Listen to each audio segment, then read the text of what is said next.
Good afternoon, everyone, and welcome to Customizing Your Template with Bethany. I'm Bethany, so I'll be the one doing most of the talking today. We also have James here with us. He's going to be answering any questions that you type in as we go. If he sees something that could benefit the whole group, he'll save that for one of our many question and answer sessions throughout the webinar. We've got a whole bunch of stuff to cover today. There's a lot to making template changes. There's a lot of different things you can do. Um, let's just kind of start at the beginning by saying um, there are many areas where you can make a per report change or a template change. So try to be aware of that. For instance, when you're customizing your general information, when you're duplicating components, there can be a difference between a per report and a template change. So today I'm going to be going through template changes, the permanent changes that you can make to your template to customize and get it fully tweaked just for you. So let's just go ahead and get started. We're going to look first at our major edit buttons. So those are these guys here. If you see this little menu, it normally lives at the top of your software. We've got Add T, Edit T, Delete T, up and down, copy, paste, and save T. So for you guys that aren't sure if you're making a template change or if you're making a per report change, if you'll keep an eye out for that Save T button, if you make a template change, that is a permanent change to your template, that button will light up. So I advise click it on that every single time you make a change, at least when you're first getting started. It's a good double check to be sure that you've done it correctly. So Save T. Let's put our menu back up here. All right, so if anyone is following along with us, the first thing I'm going to show you is how to make a copy of your template so that when you start getting in there and making a whole bunch of changes and playing around with it, you'll still have an original in place in case you go wrong or you kind of remove some things and you wish you hadn't, stuff like that. So anybody that wants to make a copy of their template, you would select your report template. So for this example, I'm going to be using the systems template.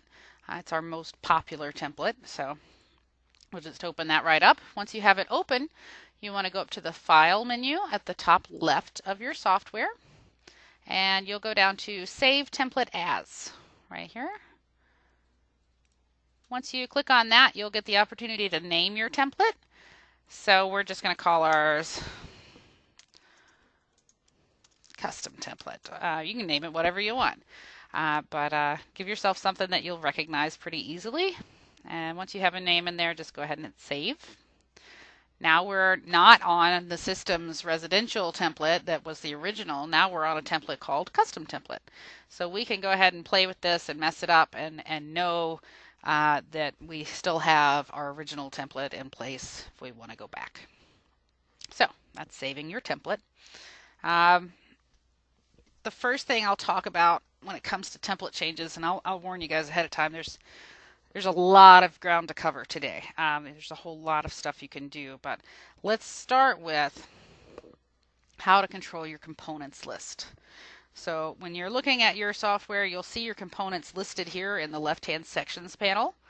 If you click on the word components right here, it'll actually pop open a list of your components that you can go in and edit, change the names, things like that. That works for components as well as optional. If you guys have made your own section containers, they'll have the names that you gave them. It doesn't matter. Your header at the top of your components list is what you click on to go and edit your component names, add new stuff, things like that. So let's look at some of the stuff you can do with your components list. Let's say maybe you want, for some reason, interiors to be the very first thing in your list. You don't want it to be roofing. Maybe you start your inspections indoors and would rather start on the inside and work your way out. You can move that stuff around. You would just select your component. So click on it and you'll see this nice little dotted line going around the name. And then you'll come up to your Edit T functions.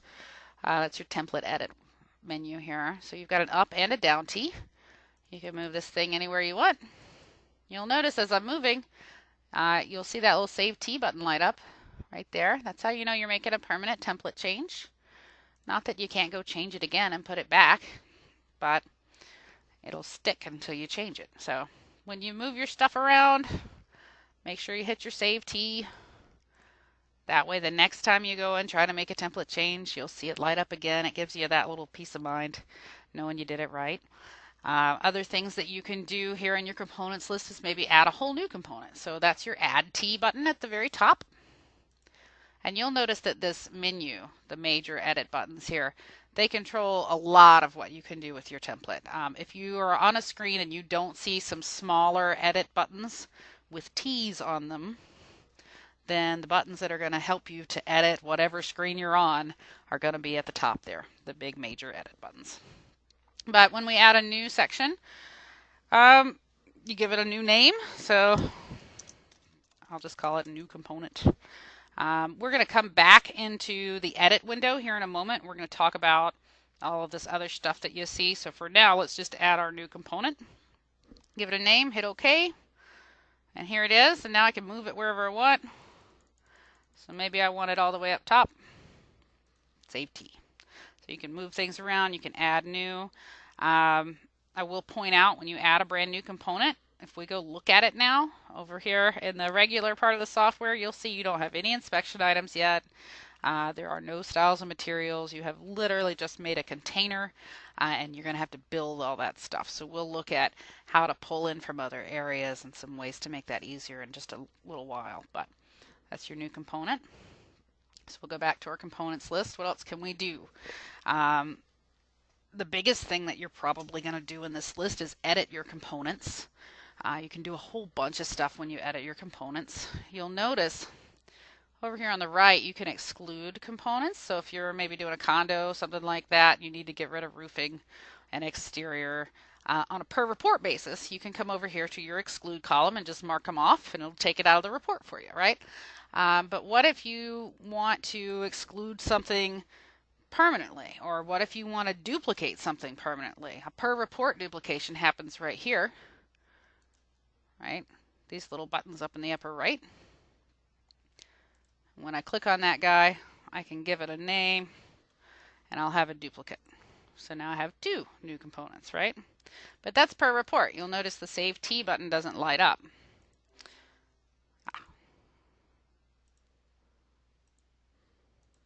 So if we wanted that stuff to happen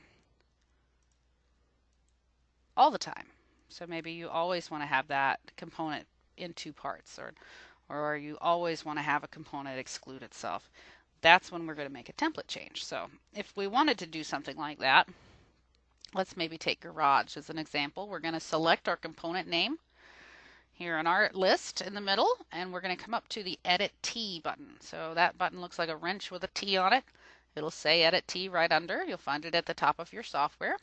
When we click on that, you get into a window that looks just like the Add New window, but we're going to do a little bit more with it now. So several things you can do in this edit window. Very first thing you'll see is you can actually use an image to print at the top at the header for that section. So maybe we want to have a certain image in here. Let's see what we can come up with. Maybe we want our image to look like a little car for the garage, right? So let's add that. You can also, there it comes. You can also set up your default duplicate names. So I'll show you that real quick. Let me get out of here. When you go to duplicate a section, we give you some boilerplate names, right? So if I'm clicking in here, I already have some options. I don't have to just type my name. I can hit, okay, we have an attached garage and we have a detached. Hit okay, duplicate sections, right? But maybe there are other quick names that you would like to add. This edit window right here lets you add those. So if you just hit your little plus sign,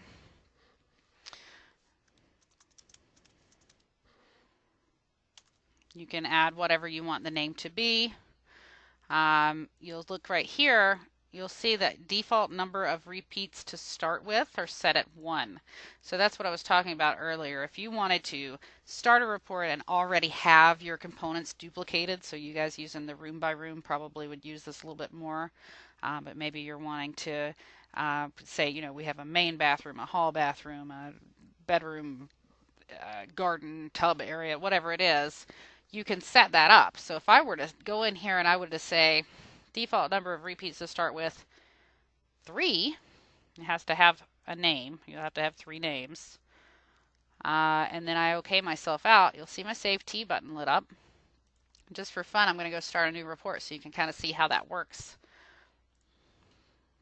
So now when I select my new template, which it's already sitting on that, I have attached, detached, and now my third garage. They're all duplicated ahead of time for me. So you folks that like to give everything a specific name, upstairs bedroom, downstairs guest room, whatever it is, you can do that ahead of time if you want on a permanent basis by editing your component. So if you're setting up per report, that's these little guys in the upper right, duplicate sections. If you want this change to be for all of your reports, as soon as you start them up, they all have duplicated components, which you'll notice each one of these is the garage component, just with a new name. They all have the same inspection items, same styles of materials, same overview. If you want that to happen all the time, edit your T. So that's your edit T, and you would just make sure you have enough names for the number you're going to type in and give it a number. So if you don't want it to have duplicates on report start, you want to leave that at 1. If you want to have 5, you want to make sure you have 5 names first. And you'll notice you have some little buttons to control these guys. So here's how we add the little plus T. Maybe I don't like that I typed third garage. I can hit edit, and I can make that whatever I want it to be. Change my names, right? I can completely remove a quick name if I maybe typed it wrong or just don't ever use it, don't want to look at it anymore. That's your little delete button right there. And I can move stuff up and down. So maybe I use one repeat name way more often than others. I can put it ahead of everything else in the list with my up and down arrows right here. Okay, so that is how you duplicate per report start. So when you're starting your template, your duplicates are already in place. So that's in your edit window. You'll also see we can exclude our component by default.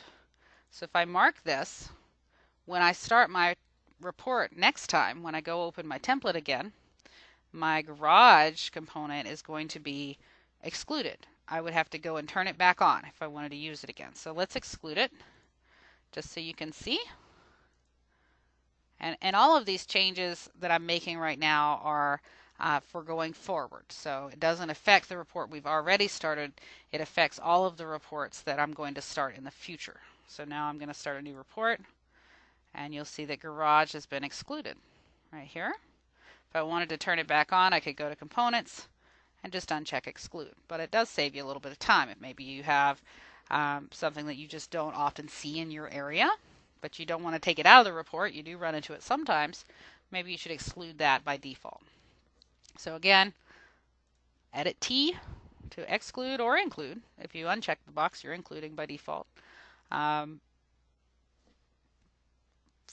a permanent template change. And then we have one little other area down here, page break for this section goes. And you can designate before the section or after the section. This is only for you guys that are creating a PDF that like to control where your page breaks are. You can do that per component. So if you want the page break to be right before the component starts, mark before section. If you want a page break once you're finished with all your component information, mark after section. This is just for folks that like the PDFs. HTML obviously is a much cleaner, more useful report. And when you're uploading an HTML, your customers can save a PDF right from there. But if you're one of those folks that really just like to create a PDF, this will help you to control where your page breaks go. So that's our edit window for components. Get out of here. Other things you can do just with this list, obviously you can delete a whole component. So maybe I didn't really need new component here. I can go to delete T, and now it's out of there. I can copy and paste, which this will come in handy for you folks that maybe want to separate things out. So down here we have heating and central air conditioning. Maybe you would like to have a heating component and then an entirely separate central air conditioning component. That's up to you. If you want to do that, unlike our new component that we just created by hitting add that didn't have any inspection items or styles of materials yet, kind of would require us to build everything from scratch. What you can do is you can select your heating and central air for this example. Come up to the top and hit your copy T. When you copy it, you'll see your paste T button lights up. So if we hit paste T, we get a complete copy of our original component down here at the bottom. We would want to rename that, so we can edit. Just take the heating out of it. Hit OK. We'll edit this other little dude right here, and we'll let him be heating.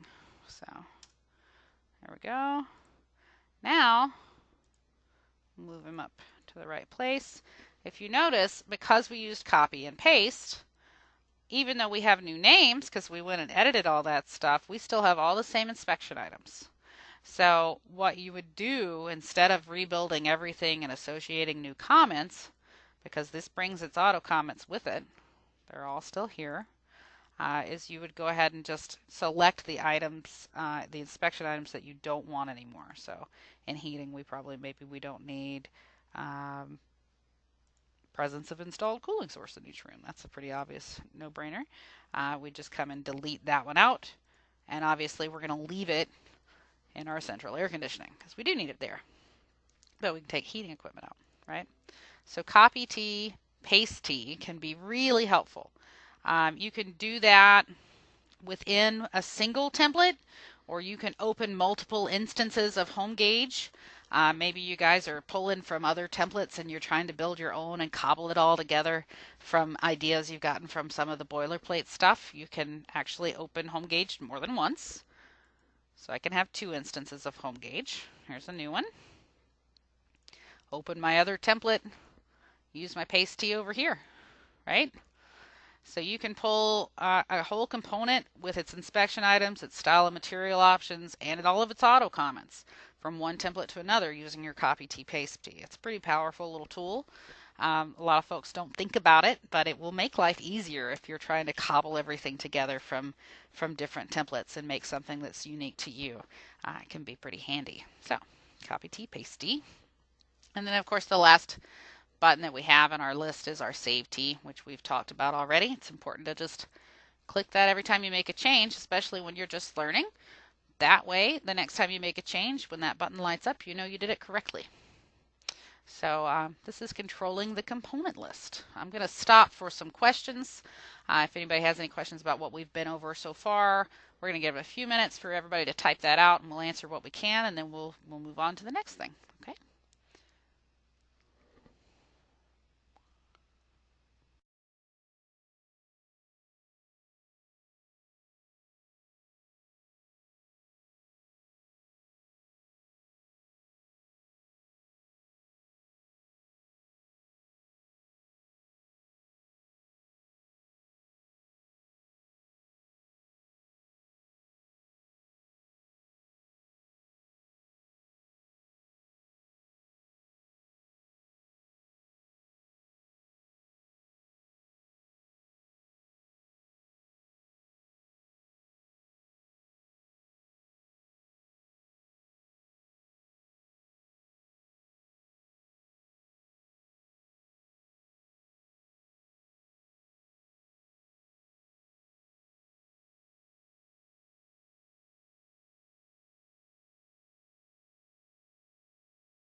Okay, folks, it doesn't look like we have any questions on controlling your component list, at least for right now. So we're just going to keep on trucking, and we're going to look at some inspection items and what we might do with those. If you guys think of more questions, we'll have plenty more question and answer periods throughout the webinar. So you can either type them into James, and he'll go ahead and respond to you, or you can wait for our next question and answer. Also, in case anybody hasn't noticed yet, I've uploaded a PDF to your GoToWebinar dashboard. It's called Helpful Links About Template Customization. We have a link on just about everything I'm going to be talking about today. So I have provided those for you in a PDF just for quick reference. If you forget what we were talking about or you'd like to learn a little bit more, there will be some topics that we don't focus on. We just kind of touch on. So I've provided some video links for those items, things like that. So let's keep going. Inspection items. So your inspection item obviously lives within your component. That would be these little guys here, roof coverings, flashings, skylights, all the things that you inspect. So again, your major edit buttons will control these. You can add a whole new inspection item, give it a new name. Here it would be. When you add, again, you're starting from scratch. So while that was pretty quick, right, I have a whole new inspection item, I don't have any auto comments for my inspection item, not yet. That's where your copy T, paste T can come in handy. But we'll look at other ways to pull those in, right? We can edit. So if we go and edit an inspection item, maybe we'll edit this new one. You'll see you can rename it. You also have the option in this edit screen to exclude by default. So maybe you have something that you don't always run into, but you'd like to have an inspection item just in case. You can exclude that item by default, which means you'd have to go and physically turn it on every report. It'll look like this when you open up. You'd have to come over here and turn it on if you're going to actually inspect something for that item, this report, right? So that's your exclude by default. You can, like I said, copy paste. Let's look at that. Maybe some of you want to separate out skylights and chimneys and roof penetrations. You think this should be two separate inspection items. You can do that. Again, once you've highlighted it, just by clicking on it, it'll turn blue. Choose your copy T at the very top of your software, and then you can use paste T, and here it is. You can paste T into whatever component you want. So maybe you've made a whole new component and you're moving items into that new component. Maybe you made a component that just said extra building and you're having to move the inspection items for roof coverings and flashings and all that stuff into that one component. You could do that too. But for this example, we're going to leave it here, right? We can move it around and we can edit it. So we'll let this one be our chimneys and roof penetrations. Up here we can have our skylights. Maybe you don't see a whole lot of skylights and you're really tired of excluding it. You can mark exclude by default. The very next time you open a report, it's going to look like this. So if you do have a skylight, just go turn it back on, right? So that's a nice way to use your copy T, paste T. You'll notice again, because we've been making template changes, our Save T button is lit up. Let's talk a little bit about before we get into auto comments, because you will notice, because I copy T and paste T, all of my auto comments for both items have come with my copy. So I have all of these, right? So I probably don't need skylights. We're going to talk in a moment about how you remove that stuff, how you pull in new. We'll come back to that. But I want to look at our column headers before I take you too far into that. Since we're in this upper area, let's try to stick with it. So this is kind of our boilerplate, our column headers. You've got inspected, not present, repair, replace, and exclude. That's what we give you to start out with. There are a lot of folks out there that want this to be different. Maybe you want to have a maintenance, maybe a safety, maybe just a monitor. You can add those columns. You can edit what you have here. You're not stuck with what we give you. You can change that. So, and I believe, Murray, this might be the question that you're currently asking. So, to edit these column headers, we would come up to our top menu called Template. Right here, Template. And then we're going to choose Edit Column Headers, the very top option in that menu. When you do that, you're going to get a warning. First thing it's asking is, do you want to change the column headers for just this one component or for all of your components? So most of the time, you're changing column headers for all of your components. But there may be a situation when you need a column that only applies to interiors or something like it. You can do that. That's what this first little window is. But after that, we get a warning, right? The reason you get a warning is because if you are in a current report, you've been working on it, you're marking column headers, and then all of a sudden you decide, oh, I need a new column here. If you are in a report that you're working on and you change your column headers, it is entirely possible that all of your column headers will become unchecked and you'll have to do it again. So we don't want that to surprise you guys. And so we warn you about it every single time. Okay? So hit OK. Now we're in our Edit Column Headers window. There's a lot of stuff you can do in here. Some of it is pretty obvious, some of it isn't. If I wanted to change a column I already have, so maybe instead of not present, I want to call it something else, or I want to change what it does, or whatever it is, I would select that column by clicking underneath the column header. So this little box right underneath. That's how you select. If you click up here, it kind of looks selected because the blue happens, but you really need to see that little white outline to know that you're accurately selecting a column header, right? Once you've done that, you've got several buttons that will control that column header over to the right. So we can edit, which means I can change my column name or the abbreviation. So that's that NP there. I can add a whole new column. Don't have to select anything for that. Just hit Add Column. Let's maybe make a monitor column. Sure. And we'll just give that an M as an abbreviation. You guys will have to play around with your abbreviations, especially if you're doing monitor and maintenance. You might want to make your abbreviation for maintenance MAIN, something like that. Once you create a new column header, you want to move it into place. You can see we always keep the exclude column to the far right.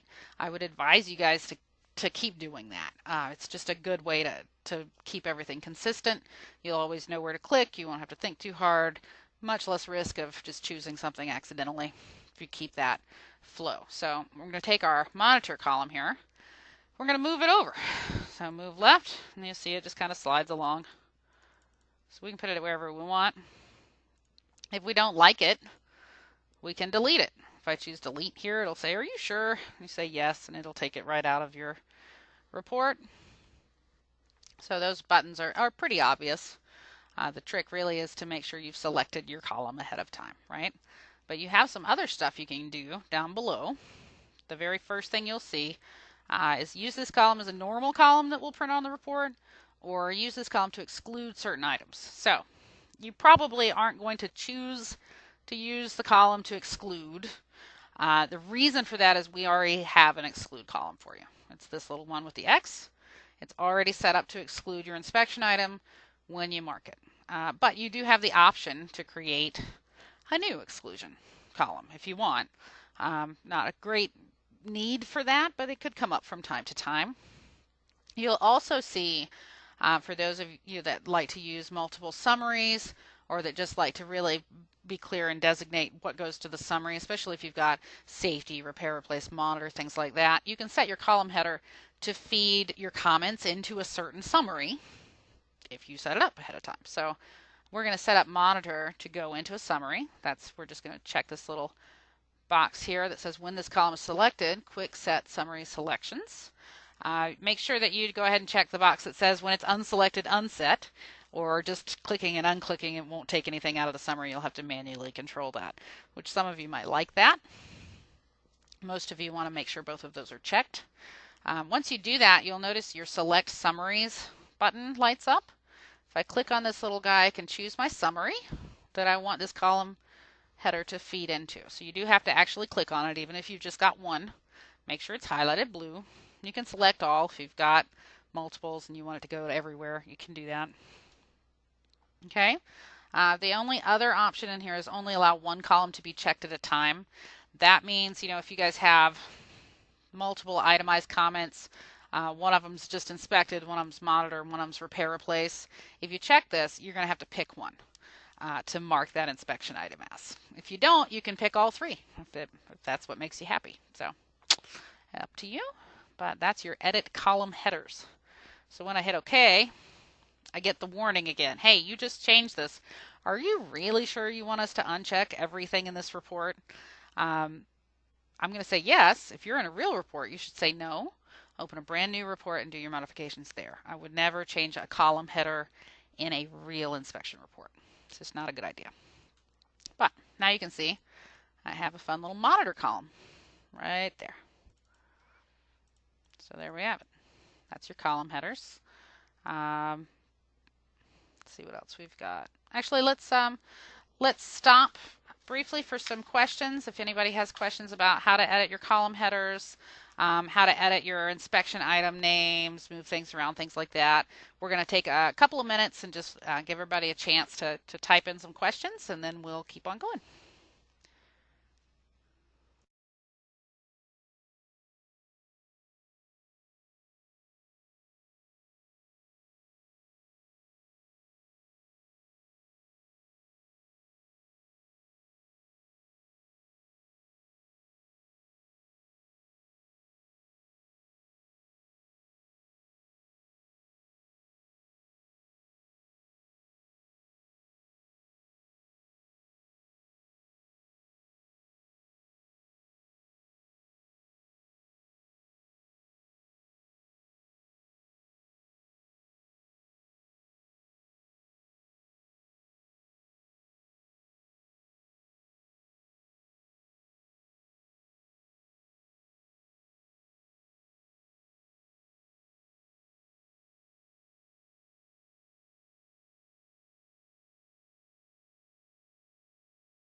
Nanette, I'm not sure that I'm getting the gist of this correctly, but your question is, can you set it up so if you answer yes to an item, it automatically takes you to more detailed questions, but if you answer no, it skips the questions.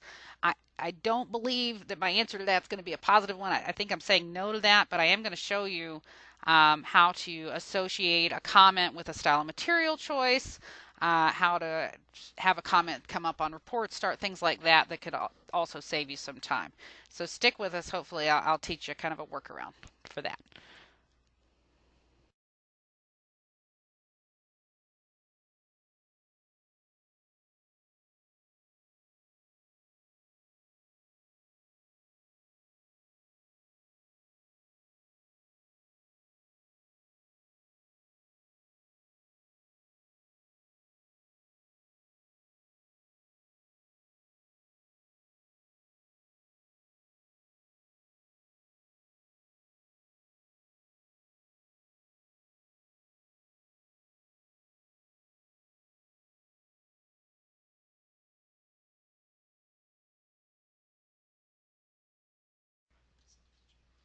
So we actually did have a fun tip from Bill D come in. And this is not a template change, really doesn't have to do with what we're talking about, but it is a fun tip. Bill pointed out if you have some items marked, maybe you're one of those inspectors that just goes and records your repair, replace, monitor items, maybe don't bother with checking inspected, not inspected, stuff like that yet. If you have some things marked but not everything, you can double click at the top of your column header and it'll fill everything else in for you, mark everything that's not already marked. So not a template change, but definitely a fun little tip. Thanks for that, Bill.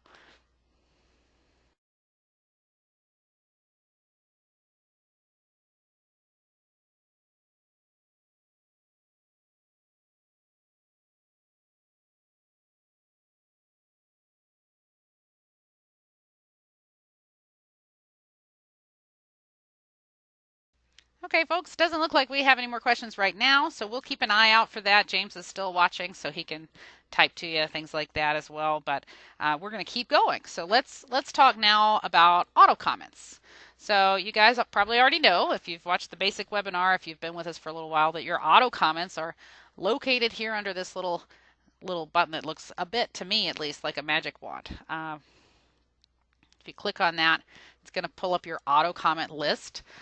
This list is specific to the inspection item that you are on. So I'm only seeing auto comments for, in this case, chimneys and roof penetrations, right? And I told you guys when we did that copy T, paste T, that we were still going to see some skylight stuff in here because we tried to split those up and we haven't really gone in and changed it yet. So I'll show you that here in a moment. When you create an auto comment, though, in order to get an auto comment into this list, you'd actually start just in the basic software. So let's create an auto comment. You would type out a nice comment. And if you're typing along in one report, maybe you type something and you think, well, that's really great. I want to be able to use that again. I'm going to see this problem again. then you can save it.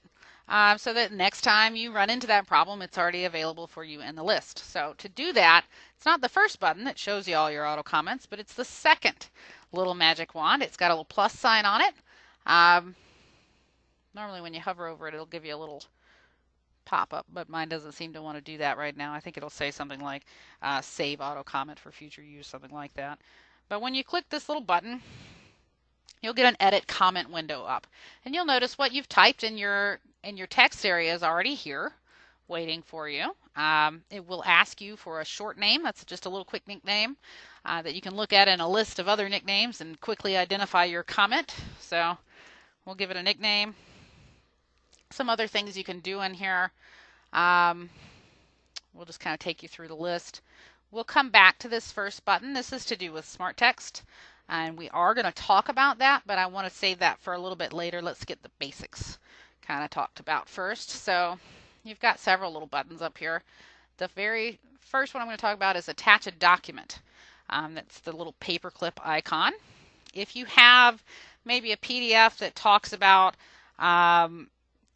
say EIFs or something like that, and you want to include that in any report where you choose a comment that has to do with EIFs, you can through this. So when you create that comment or when you edit that auto comment that's already talking about EIFs, you would click your little paperclip button and you'll get a little attached document list window. You'll notice that this thing is empty. There's nothing here yet. We have to bring something in. So you can have multiple documents, which is why we give you a list. There are probably a few scenarios out there where you'd want to supply more than one PDF having to do with one particular item that you're talking about in a report. It just depends on what's coming up. But to add a PDF, we just hit our little plus T right here. You'll notice everything that has to do with the template change, again, has that little T on the icon. That's how you know you're doing it the right way. So when we hit plus T, it's going to take me to my File Explorer. So I can actually go and find anything in my computer this way.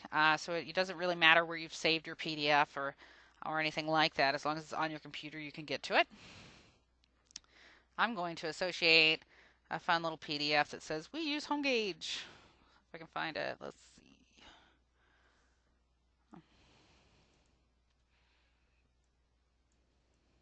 Well, there it is. We use HomeGauge, right? So when I select that, I'm immediately going to get a little window popping up that says, hey, enter a description of the attachment. When you guys enter your description here, this is actually what shows up on the attachments page. So you want it to make something that makes sense. So we use HomeGauge. And then you can even go so far as to type, click here, in case they don't understand the link process. That happens sometimes. But this is actually the name they're going to see on your attachments page, whatever you type here. So we'll OK ourselves out. Now we have something in the list to choose. So we'll just choose that and hit OK. And now, when we're in our Edit Comments window again, you'll see there's actually a little 1 next to our paperclip. That's how we know that we have one PDF associated with this auto comment. Okay? You can do the same thing with a picture. So if I click on this little picture button right here, I get the same kind of idea, attached documents list. There's nothing here yet. I don't have any images associated. This is actually handy for all kinds of stuff. Maybe you're saying, hey, this was installed wrong. Here's a diagram of how it should look. Lots of reasons to just attach an image directly to an auto comment so that it remembers to pull it in without you having to think about it. It's also kind of a time saver for you. So let's attach an image. Let's see what we've got here.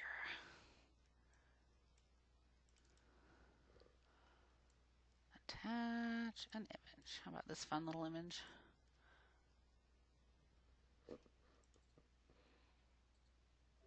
There it goes.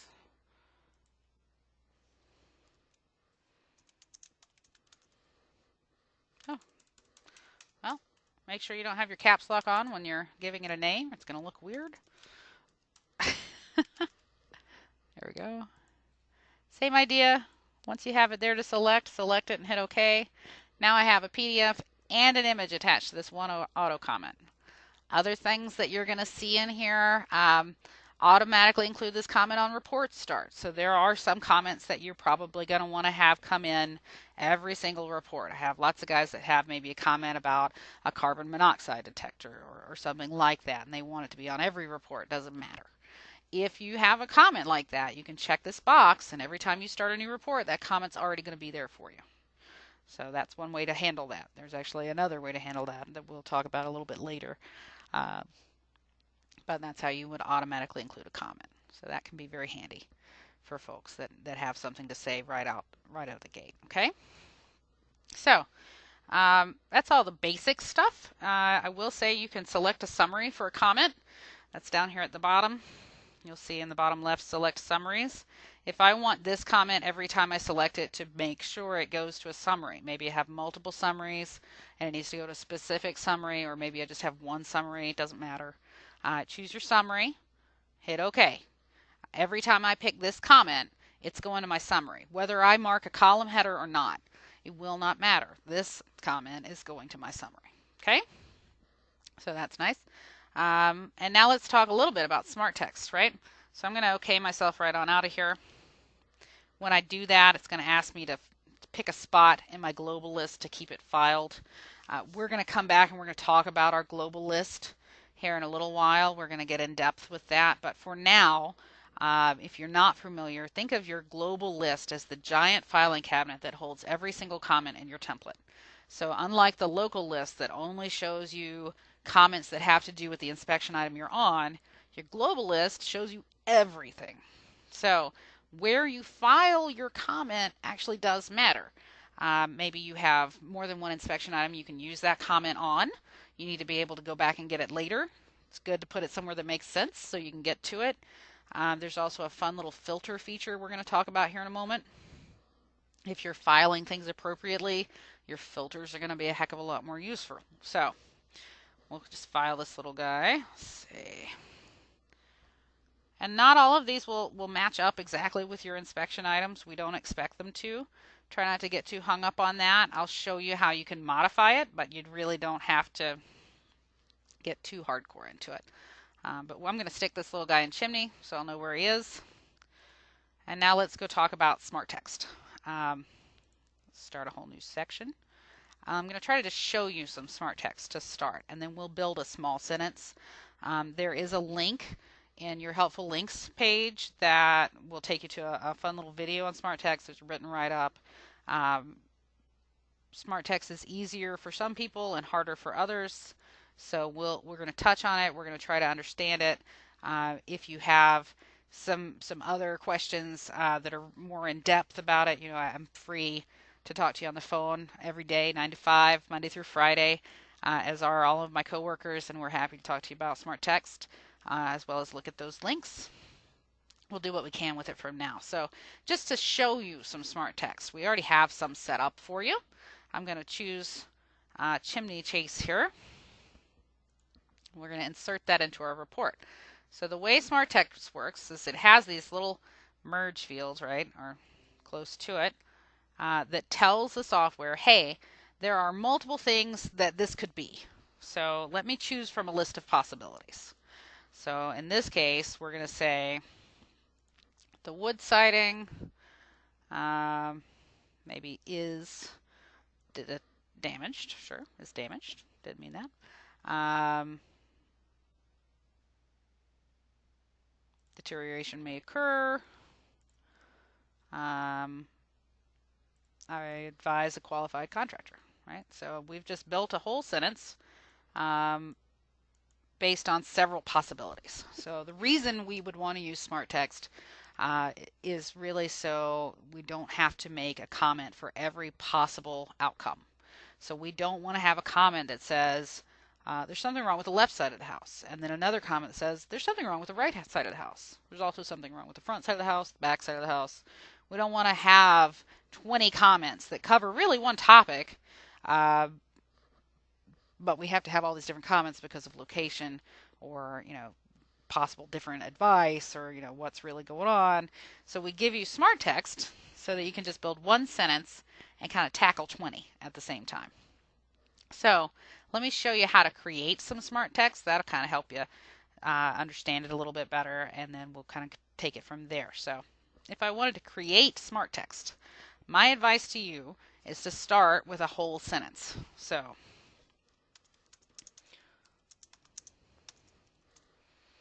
the ball is green. That's my sentence. I'm not going to try to use home inspection terms that you guys, trust me, you will have something to laugh about later if I do. But we're going to just create a sentence here. And when I create this sentence, I'm going to act like, hey, I'm going to save this as an auto comment, and it's going to bring me to my edit comments window, right? So to add smart text to this, pick out the word that's interchangeable. Not the punctuation, just the word. Highlight it.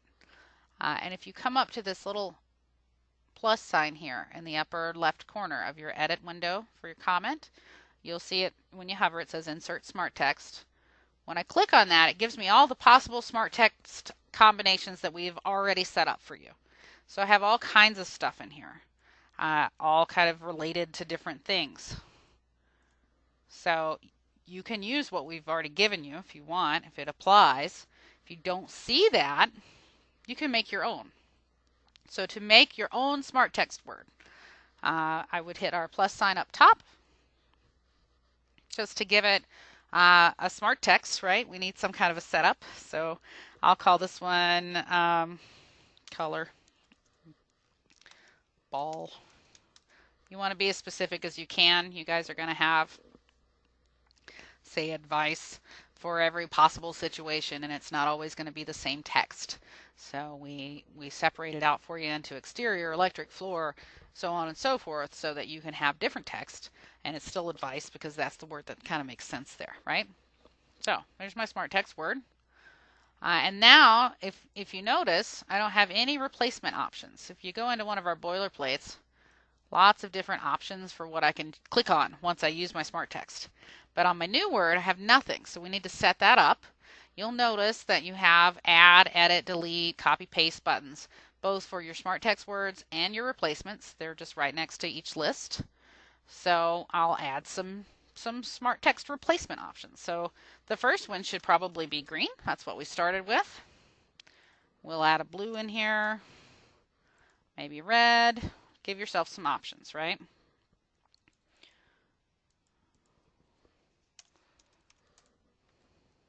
There we go. Once you've got that, you can just OK yourself out, and you'll notice that your sentence has changed. So where it used to say that the ball is green, now that I have a smart text word, now that I've highlighted and I've clicked my little add smart text button and I've set something up, now the ball is smart text. So let's go ahead and save it, and then we're going to use it. So let's OK ourselves out. Throw it into a category. Okay, so now let's go use our smart text.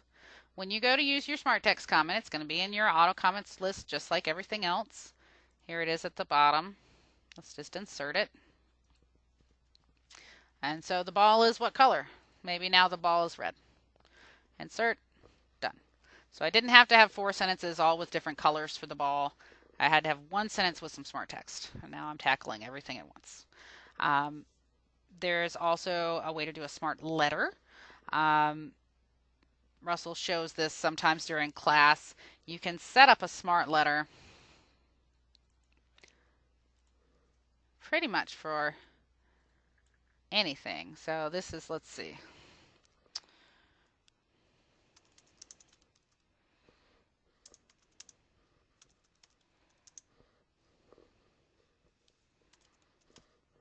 So we give ourselves something to highlight. That's always a good plan. Hit the plus. It works the same way. You'll notice we don't really have any of these in here right now, but for you guys that are narrative writers and you have maybe a whole paragraph of explanation that you want to give for a certain option, you can set up a smart letter. Maybe if it's your advice, you're always given the same advice, but it takes a while to type it out or whatever. I'm just going to set up the letter A as a word, right? I can add several options.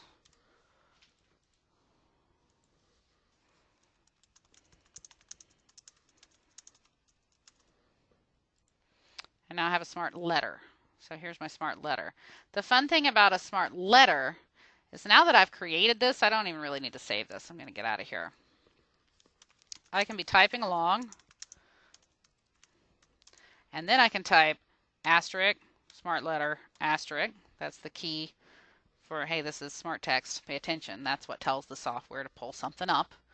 And then if you guys don't really like using your mouse, you don't have to do it this way, but you can click the gear wheel and choose replace smart text, or you can just hit control and then space on your keyboard and it'll pop up and you just choose whatever big paragraph of explanation you'd like to throw in there. So that's kind of a speed tip.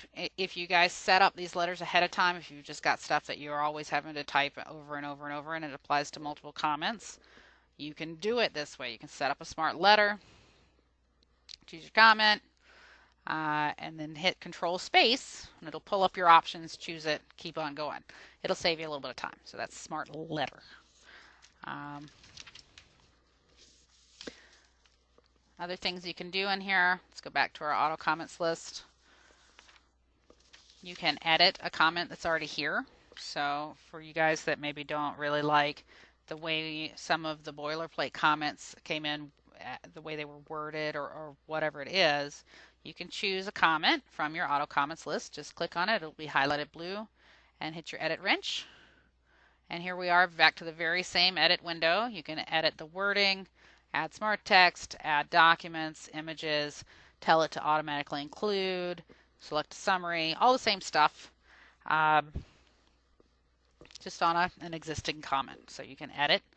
Obviously you have a delete here, so maybe we really don't need a comment that says this is my comment. You just select it, hit your delete button, yes I'm sure, and then it's gone. Okay, it doesn't take it out of your global list. If I deleted that guy by accident, I'd still be able to go retrieve it, but it takes it out of the local list. So maybe it just didn't apply to chimneys, whatever it is. You can also move stuff up and down. So maybe I want my ball comment to live up top. I can use my up and down arrows here to move it around. This is kind of an important point. If you guys move your comments around and you put the stuff that you use more frequently up top, it will help you in the long run, especially if you're on Companion. There's also this little category filter guy here, and we're going to talk about him in just a moment. We're going to get into the local list a little bit and the global list, but your filter actually shows you the different areas that you've filed your comments in when you save them. So if you'll remember, when we added an auto comment, it had us choose a location to store it in the global list. The location we chose shows up in our filter. So I put my ball comment under chimney. So now if I just want to look at comments for chimney, there it is. There's my ball comment. Normally, these comments are alphabetical. They all show up in alphabetical order in your filter, right? But if you take these comments and you move your most frequently used ones up top in your main list, the one marked all, even when you get into your filters, they'll be in the correct position for you. Everything else will be alphabetic, but the stuff you've moved up top is going to stay up top, even in your filters. So that's kind of an important thing to know. We just deleted my comment, right? Let's say I did that by mistake. I need to bring it back. Or let's say I created that comment in roof coverings, and it also applies for some reason in chimneys. I can bring a comment in that's already been created from my global list. That's the plus T on your select comments window. Okay, so when I hit this, it's going to bring me to a window that's got my global list in it. So I have a whole bunch of stuff going on in global list. Here's all of the categories that you can file things under. So for you guys that don't like that not everything matches up to the inspection items that you have set up, or that would just like to see a different tree, you can change that here. So let's say I needed to have 2 categories under disposer for some reason. If I click on whatever I'm wanting to edit, right, whatever I want to create a folder underneath, so in this case disposer, I can come down here to these little controlling buttons at the bottom left. That's what controls the categories, bottom left. Hit add. and create some new little categories, right? So if I wanted to have 2 folders under disposer for whatever reason, maybe I want to have extra filters, I can do that. So now I have 2 categories, but there's nothing there. I just have 2 categories. So I can move stuff there. Maybe I want to split all these guys up. If I come back up, find my list. Okay. There we go. I can take something and move it over. So there's just a click and drag to do that. And if I can get this fun little mouse to cooperate, now you'll see it. So when you click and you drag, you just hold down your left mouse button and drag it over. You'll see the little mouse icon kind of change. See that little square under my mouse now? Now if I let it go over Disposer 2, I've moved a comment into Disposer 2. So you can actually reorder your global list. Maybe you don't like the way we've set it up. Maybe you want more categories. Maybe you want to have more filter options. You can do that. Once you're in your global list, you control your categories with the buttons at the bottom. Plus T, Edit T, so you can change what we already have. Or Delete T, you can get rid of stuff if you want. You can also kind of control comments within your global list. I don't suggest that you create new auto comments here. You're going to kind of create a lot more work for yourself if you do it from here. I always suggest that you create a new auto comment from the inspection item that it's going to belong to. Otherwise, you're just kind of repeating yourself. You can put it in the global list and then go get it, pull it in. It's more work. No reason to really go about it that way. But maybe you've just declared that you're going to spend 2 hours and you're going to work on your global list and you're going to make new comments. You can do it all from the same window if you want.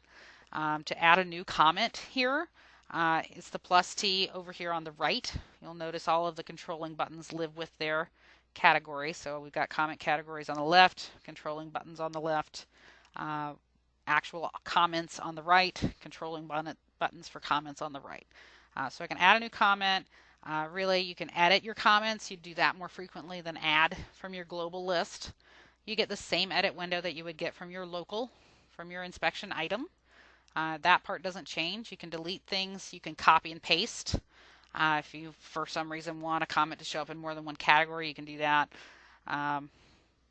Those are these controlling buttons here on the right. So we kind of looked at dragging and dropping and creating a new category, and now we're just going to add our comment. So if you'll remember, we started from our local list that has all the auto comments just for that one inspection item. If I needed to bring in a comment from somewhere else, or even from the global because I deleted it from my local and I didn't mean to, come in here, select your comment, and hit OK. Now, you can select more than one comment. If you're setting up a brand new component and you're creating your own inspection items and you're pulling things from your global list, you don't have to do them one by one. A couple of options. You can pick the top, pick the first comment that you want in the list, hold down Shift and click on the bottom comment that you want in the list. It'll highlight everything for you. Or you can hold down Control while you're clicking and it'll let you choose just comments throughout your list without selecting everything. Once you pick those, hit OK and it'll pull those into your local list. Now, I have pulled in comments that really don't make sense. We don't have a trash compactor area for chimneys, but you get the idea. You can pull in a comment from your global by hitting your plus T. Okay, and then you can move all that stuff around if you want. It's up to you. Go check out your different filters. Again, we separated skylights and chimneys, so maybe I don't need any of these skylights anymore. I can get rid of all of that from my local. It's not deleting from my global. They're still going to be available to me under my skylights inspection item. They're just maybe not necessary here. You can do that. So there's your cleanup. Another thing you can do in this little window is actually toggle word wrap. So if you click this little guy and you already look like this, so you can see all of the text in your comment, get some little paragraphs going. If you click the little stack of lines here, it'll shrink all that down. You'll only see the first line, which for a lot of folks is enough.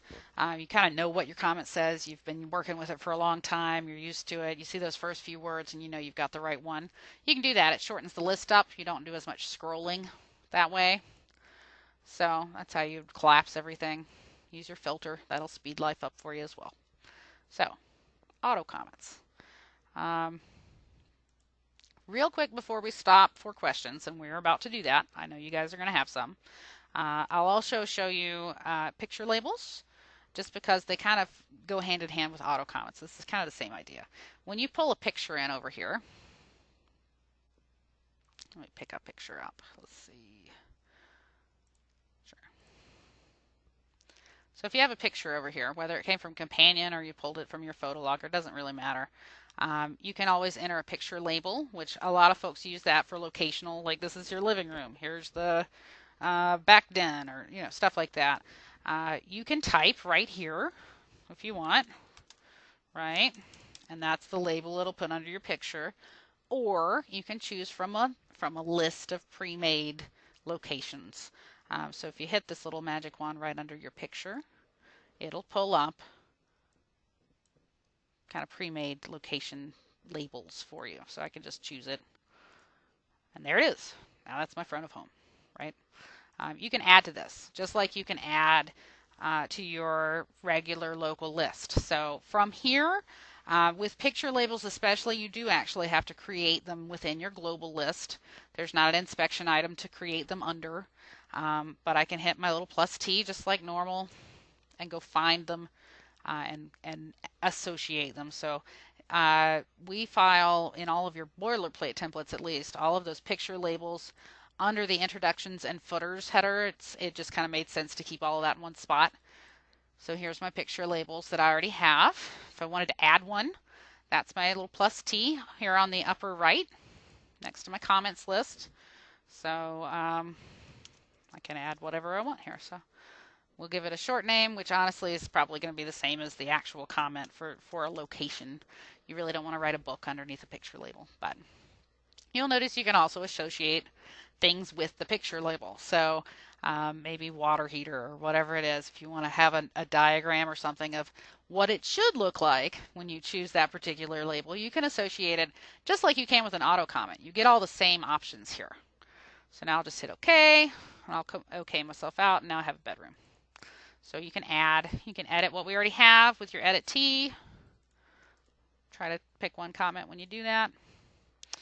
You can delete, you can move things up and down. So maybe you choose a location for certain comments, you use a picture label, but for most pictures, it's just, it goes with its inspection item comment. It's up to you. Works a lot like your auto comments list normally works. It's just labels. It's the only difference.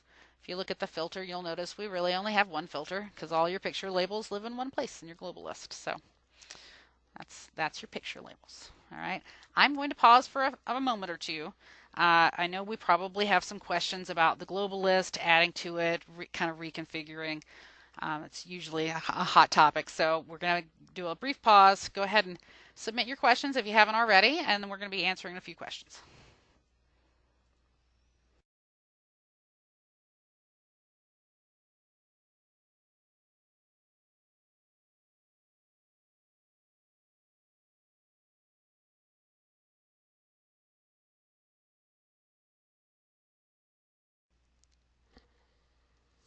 David M. wants to know if you can add smart text in selection panels. David, correct me if I am wrong. I think that you might mean maybe a smart text in an inspection item, something like that.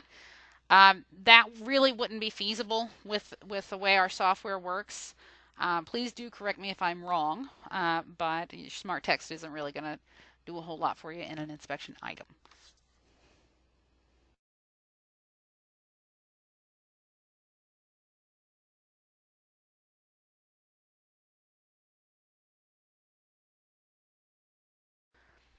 Brett M. asks, if you add an attachment to auto comments, will the attachment print when printing report to PDF? Brett, the answer to that is also no. A PDF is really just not as functional as an HTML. When you have an attachment in an HTML report, there's an attachments page with several links, and when your customer clicks on the attachment link for whatever it is they're looking for, it'll actually open that form in a whole new tab for them, and they'll be able to save the PDF or whatever type of attachment you've given them. In a PDF, really, PDF functions as a piece of paper. So you're really not getting a clickable link that's going to open a whole new window with a whole new document. You really would want to send separate documents like a PDF separately from that PDF report. It just doesn't function the same. It will definitely work for you in an HTML report. When you're creating PDF, you do have to adjust a little bit because that attachments page really isn't going to be as handy for you. You'd want to send your extra PDFs alongside of your report instead of attaching to. So, yeah.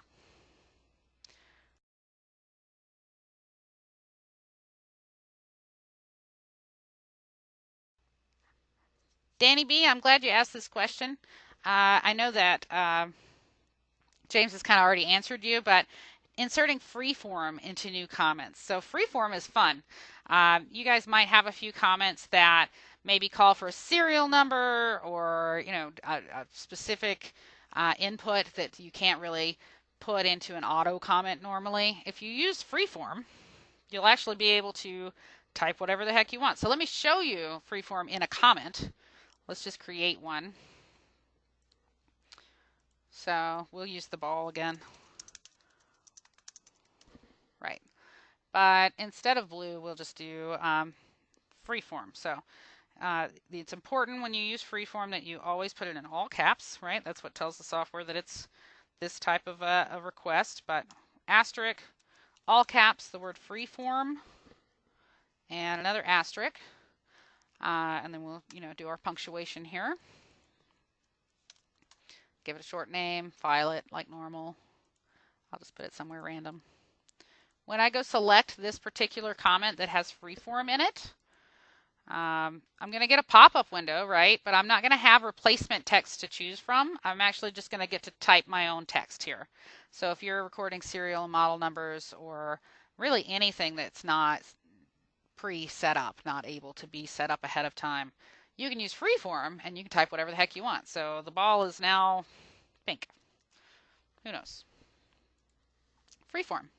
So a handy tip that one of our inspectors actually gave to Russell during one of our 3-day training classes is that you can add the word freeform to your connector list. So that's the is, and, or that list that comes up on the right. That way, if you get into a situation and you really don't have an option in your smart text options to put in, you can choose freeform and it'll go ahead and go in. So let me show you that. To add freeform to your connector list, it's template, and then you're looking for all connectors. Fourth one down. You're going to see all of those connecting words. So you can actually add to this if we miss something on your connector list. You can add here, but we're going to put freeform in. So I'm going to hit my little plus T, right? It's going to say what word do you want to put in? We're going to type asterisk freeform, all caps. That's important. Another asterisk, and hit OK. And that effectively puts smart text into our smart text. So now let's watch what happens when I pick a whole new comment. So I'm just going to pick any smart text. Doesn't really matter at this point. Insert. All of my smart text will have this option. Here it is. So maybe I don't have what I'm looking for in this list here. I can pick freeform instead. Insert into comment, and now I can just type whatever I want. And it goes into my sentence. I didn't make a real sentence, but you guys get the idea. So if you go up to template, all connectors, and use your plus T to add asterisk, all caps, freeform, asterisk, you'll be able to have that option in every single smart text sentence that you've ever made without having to go and edit all of them and add it in. So that's a fun little tip. Thanks very much to Danny B for bringing that up.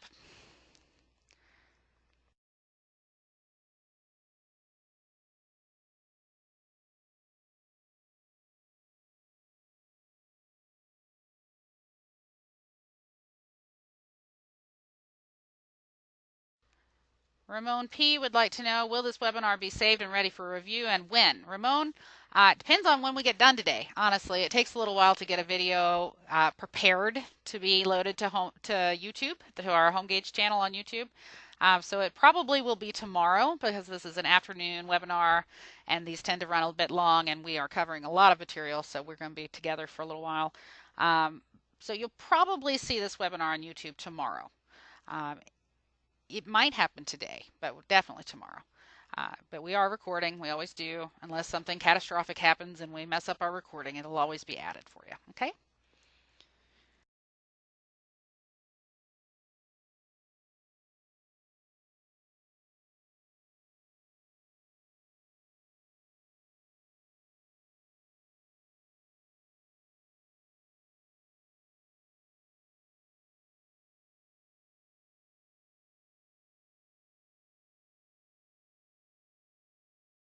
You guys, real quickly before we move on, I want to show you a few other things about editing an auto comment or creating a new one that you might not be aware of. They're actually pretty little simple doodahs, but I do want to make sure that we talk about it. So let's edit a comment just so we can get into that window. Just some things I want you guys to see. Um, Remove text formatting, you guys that are copying and pasting from Word or a website, and you'll notice that you get some weird formatting issues. So your lettering will be off size. You'll have some different fonts going on in there, stuff like that. You can remove the formatting with this little guy right here, okay, and then it'll set you back to basic, and then you can go ahead and format from there. You can also do all the basic editing stuff that you can always do with text. With any kind of editor. There's bold, italics, underline. You can even change colors on your words. So if you want something to be maybe red, because this is important, please pay attention. You can do that. That's this little paintbrush guy right here. Add bullet points, indentation. You can center your text, align to the right, whatever you want to do. We've even got some heading options that'll change sizes for you. So if you want to have a big size, you can. Probably not advisable in an actual auto comment, but hey, it's up to you. Those are kind of handy. You can also add a hyperlink. So for some of you guys that maybe want to put a copy of your standards of practice maybe in your general intro, something like that, or you just maybe you've run into some EIFs and you want to link them through to some articles that give them more information, whatever it is, you can do that. You need to have your link. Obviously, you need to know your web address. But if you type anything here, really, click here for more info, or you can just put the link itself in. It's up to you. Highlighting whatever word you would like to create a link with, and then hitting this little icon here that looks like a chain. It'll say insert hyperlink when you hover over it. That'll let you add your web address, right? And now I have a link in my auto comment. So every time I pick this comment, there'll be a link in the comment that my customer can click through to be taken to more info. This obviously works a heck of a lot better in HTML. PDF, there's no guarantee that your links are going to work. So adding a hyperlink. Just some small stuff that I wanted to touch on. You guys have all that stuff here too, just so you know what's available to you. Yeah.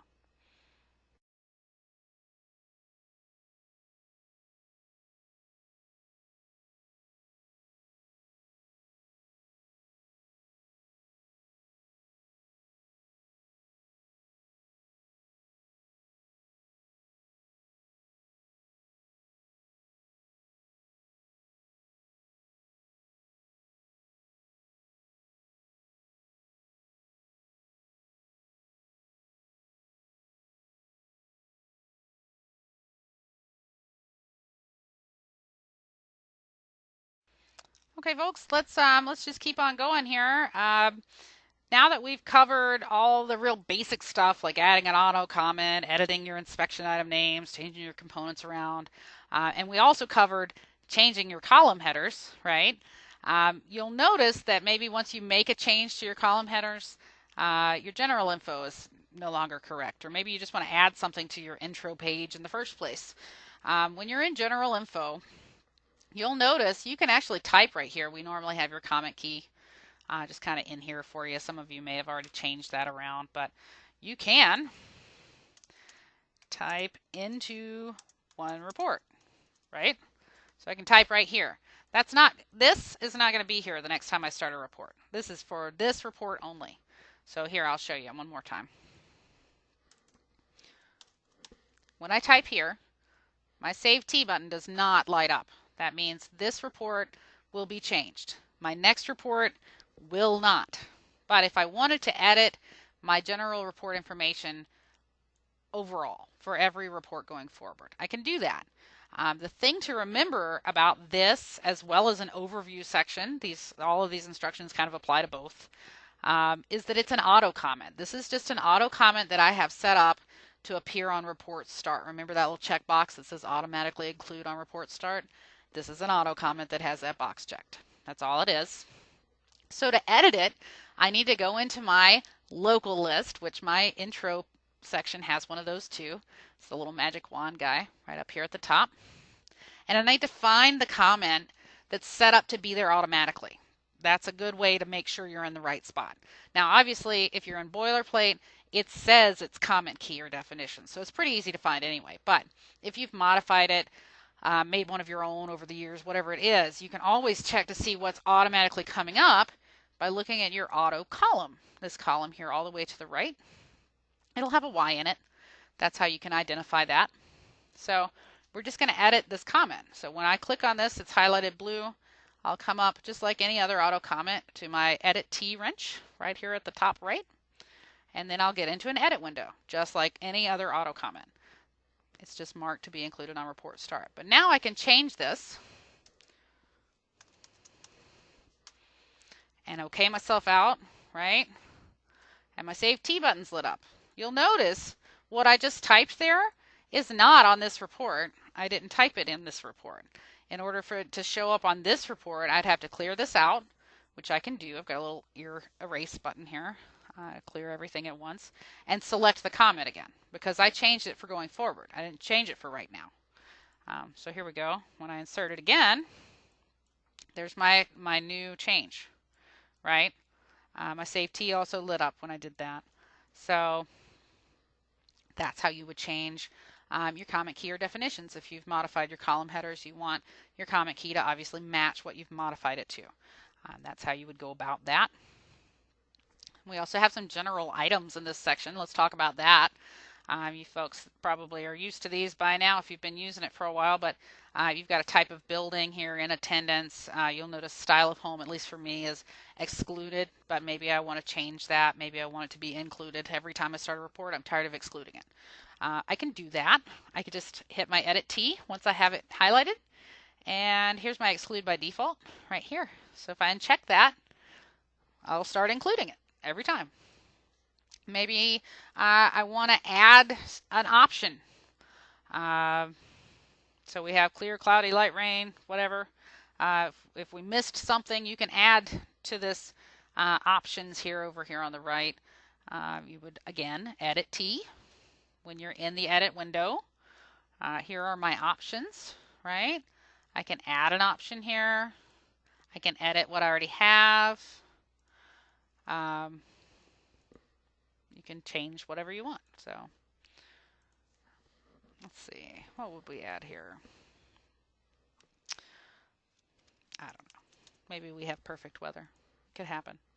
Another thing I'll point out to you guys, if you'll notice when I was adding that, there's actually a button here that says Modify Auto Comment List. We're going to go back over this here in a moment when we get into styles and materials, but you can actually associate an auto comment to populate under a certain inspection item when you choose your general item.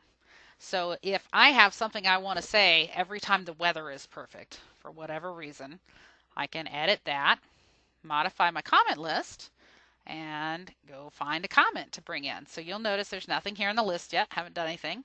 But I can go into my global list. So that's your plus T, just like in your auto comments list normally. And I can go find the comment I want to have associated every time I have a perfect day. Whatever reason I would have for that. Doesn't really matter.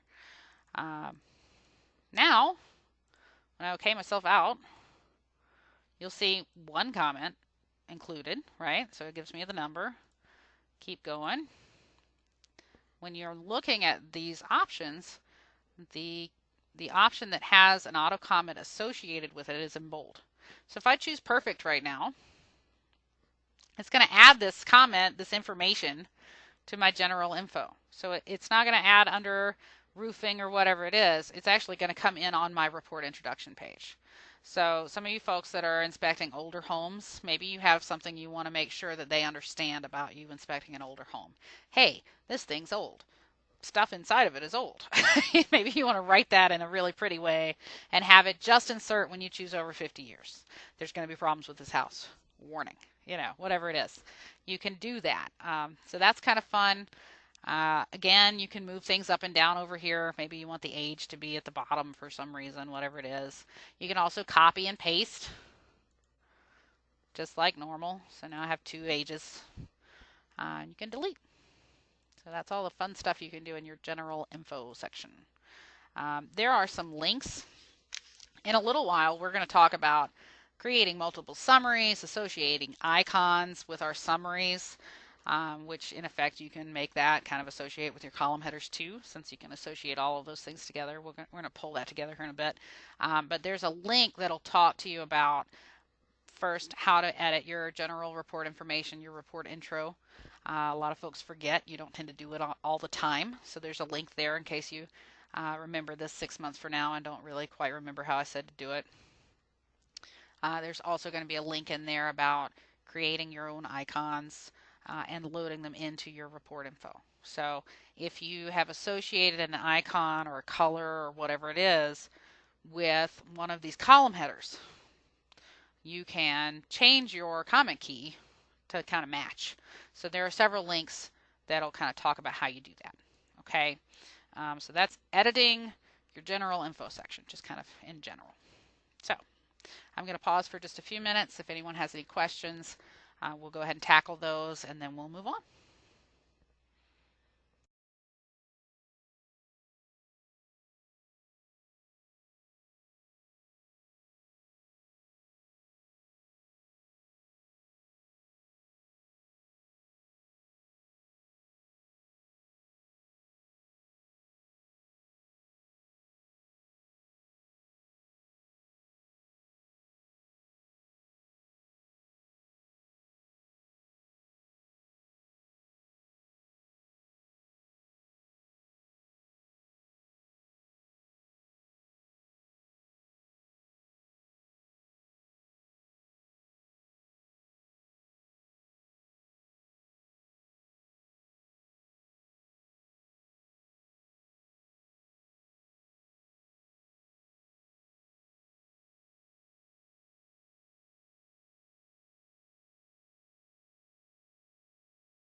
Okay, so folks, I don't see any questions coming in. That may be because there's some kind of delay going on with our program. If that's the case, hopefully they'll come through soon. We'll tackle all of that before we let you go. But for now, let's just kind of keep moving. So what I want to talk about next is how to change your styles of materials. We already kind of talked about how to do that here under general items, but I want to show you in that area. So if you're in styles of materials, that's the second tab here. You have several options. We give them to you boilerplate. You may have created your own. You can do that. If you see that we're missing a style, whatever it might be, from this list entirely, you can make a new one. So I'm going to add a style. That's this list here on the left. Add T. So here's my new style. You'll notice I don't have anything at all for options to choose from. Like normally you have a list here on the right. You can just pick whatever it is. You have to make some if you're creating a whole brand new style. So that's the add button here, right next to this style material options list that's currently blank. So I can add, and I can add, whatever I want. Here's a 1, here's a 3, whatever your materials are, you would add it here, right? Other things to pay attention to, if you have this box down here checked, enter specific data about this style of material. It'll give you a little window at the bottom. You can see where my mouse is here, bottom right. It says extra info. You can type in model numbers, serial numbers. If you get into a situation where you just don't have the correct option for whatever reason, type it into extra info. When you get back to your computer, you can go ahead and add it as a style of material option. So you want to have that checked if you want to be able to type directly into that area and not just choose things. A lot of folks like that option. You can also exclude by default right here. And we have an inspection item parent here. So what this is telling me is, hey, you just created a new style and there's really nothing associated. We're going to talk about parent items here in a moment. So I'm going to skip this for now. Just know that this is how you would associate whatever you're choosing with an inspection item. And that's going to matter here in a moment. I'm going to show you a fun thing. So there's my new style. Here's my options. I can pick whatever I want. Here's my extra info. We were talking about that. If you want to be able to type into the extra info, you can. So, fun times, right? Other things you can do in style and materials. So, we talked about labeling extra data. That's the extra info. We talked about excluding by default. When you edit, there's just a little checkbox right here. Check it off if you don't want to have to talk about skylights every time, right? If I save my T and I go open a new window now, a new report, my skylights will be excluded. So here we are. Now we're excluded, right? Other things you might want to talk about or cover. I'm going to show you guys now how to bring in an inspection item auto comment when you choose a certain style of material option. So for this one, I'm going to use EIFS. You'll notice it doesn't look any different from any other option in this list right now. But if I choose to edit siding material, which is where that option lives, I'll get my little options window. I'm going to come down here. I'm going to choose EIFS. And you'll see I have lots of little buttons here, just like you're used to. Add, edit, delete, up, down. I can even kind of alphabetize this stuff if I'd like to. If I want everything to be alphabetized, you can hit this button and it'll go ahead and sort it for you. But what I want to do is I want to associate EIFS with an auto comment. Every time I pick EIFS, I want there to be a big auto comment that comes up and gets inserted into my report automatically. I don't want to have to think about it. I don't want to have to go find it. I just want it to be there. I know I'm going to have to say it every time I find this, right? So, and this is also kind of where our inspection item parent comes into play. If you're looking at this and you don't see an item parent, so in other words, the inspection item that siding material has to do with, you should select it. Right now it's on the right thing. It's under wall cladding, flashing, and trim. If it wasn't, or if I didn't have anything there, I would hit select. It would show me all of my inspection items for this particular component. I've got them all, right? I would choose that, and that's how the software would know where to put my auto comment that I'm about to associate. So that's why inspection item parent's important. You want to make sure that that's going to the right place, or it'll kind of trip you up down the road if you don't. So to associate an auto comment, I'm going to choose my option. In this case, EIFS, right? I'm going to go and edit my comment. So that's the little wrench. We have a modify auto comments list when we go to edit that option. Again, you guys probably used to be saying this by now, but we don't have anything to select from yet. We have to go find it because we haven't ever done this, right? So we're going to select our comment. And we're going to go and find our EIFS comment. So several ways to do that. You can go flipping through comment categories and looking through the list and see if you can find it that way. Or at the very top of your comment categories list, there's something called filter. Click on that. Type in what you're looking for. So in this case, EIFS, and hit find next. It'll take you to all the comments that have that word in there. It's a way faster way to find comments in your global list if you already know what you're looking for. So now I can choose my EIFS paragraph. I can hit OK, and now I have it in my list. So when I OK myself out, you'll notice I have one comment included now. My parent item's already correct, so I'll just hit OK, and here's my save T. So once you hit your Save T, I'll direct you down here. You'll notice EIFS is now in bold. So here's EIFS. If I were to go to a house now and I find EIFS, I'm going to click it. This is a nice little warning box that says, hey, this particular option inserts a comment. So we're going to insert the comment now. It's good to keep those on for a little while when you're newer, just so you're not taken by surprise. Once you get used to that, you can choose not to show the message again. It'll keep you from having to click through. But now when we go look at our inspection items, this is just an aside and really isn't template changing, but you guys that get the spell checks that come up, if you know you've spelled it right and it's just not in the dictionary, click Add to User Dictionary.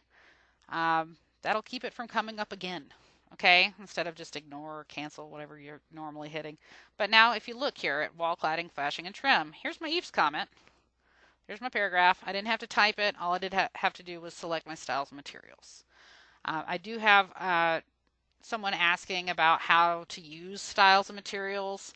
I'm going to have James go ahead and provide a link to our basics webinar for using HomeGauge. I'll tell you that you have a styles and materials tab. It's where you mark your styles and materials for that particular home. So you choose your siding style, what type of entry doors do you have. Every component has one. But James is going to provide a link for our basics of using HomeGauge webinar that's going to go into a little bit more depth for you. Okay. Anyhow, that's associating an auto comment with a style and material choice.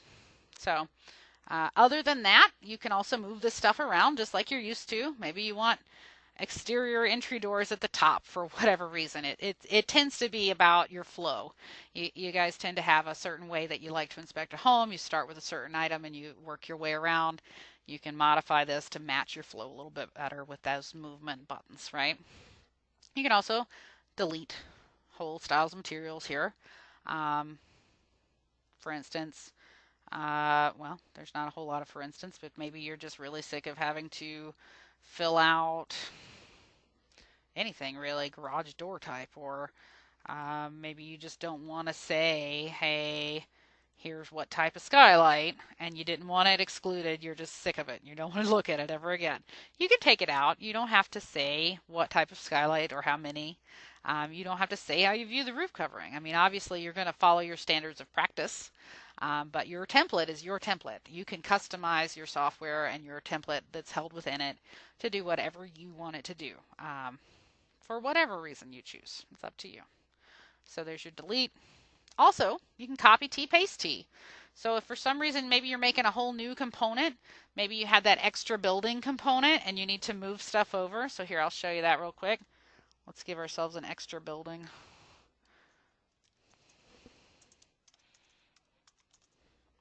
There's my extra building component. You guys will notice I don't have any styles and materials here. I don't have any inspection items. You can move that stuff with your copy T, paste T. So here's, maybe I need to have a roof coverings. Copy T. Go to your extra building, paste T. Not only does it bring the item, it brings all of the auto comments associated with it. It works the same exact way for styles and materials. So when I come over here to roofing, and I need to be able to say what type of roof covering is on my extra building, copy T, go to extra building, paste T, brings not only my style, but all of my material options right along with it. So that's a handy little tool that's often forgotten about, but that can make your life a lot easier, I promise. And then again, here's Save T. Anytime you're making changes, your Save T button lights up. You'll hear me harping about that quite a bit. So we're going to pause briefly before we move into summaries and just see if we have any other questions about editing your styles and materials, associating comments, really anything we've covered so far. And then if we don't have anything, we'll keep moving. If we do, we'll answer some questions and then we'll keep moving. So go ahead and type in any questions you might have.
Okay, folks, it doesn't look like we have any questions for right now, so I'll keep an eye out, but let's go ahead and move forward. We're going to talk about summaries next. There's fun things you can do with your summary, and hardly anyone ever thinks about it. But if you're one of those folks that wants to modify your column headers so you can have several options like monitor, repair, safety, had one guy that just wanted good stuff.